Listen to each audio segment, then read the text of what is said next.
Welcome to our channel. Today we how to connect Credit Karma to investment planning dashboards. Easy tutorial step by step clearly. To connect Credit Karma to your investment planning dashboards, start by logging into your Credit Karma account. Once logged in, navigate to the dashboard where your financial information is displayed. Look for the section related to linking accounts or data sharing options. Click on this section to explore the available integrations. In the list of available integrations, find the option for investment planning or portfolio management tools. Select the investment dashboard you wish to connect to. You may be prompted to authorize the connection. Read the permissions required for linking your accounts.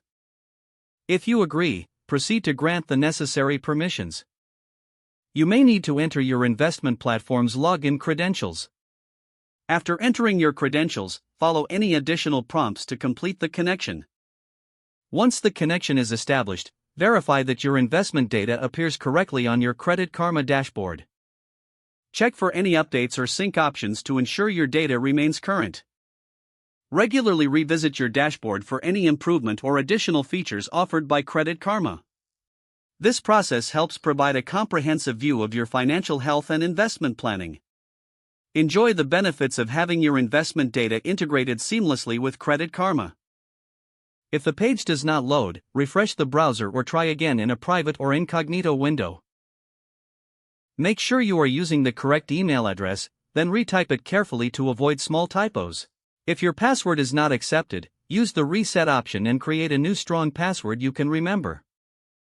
Check your spam folder for verification or security emails, then complete any requested confirmation steps.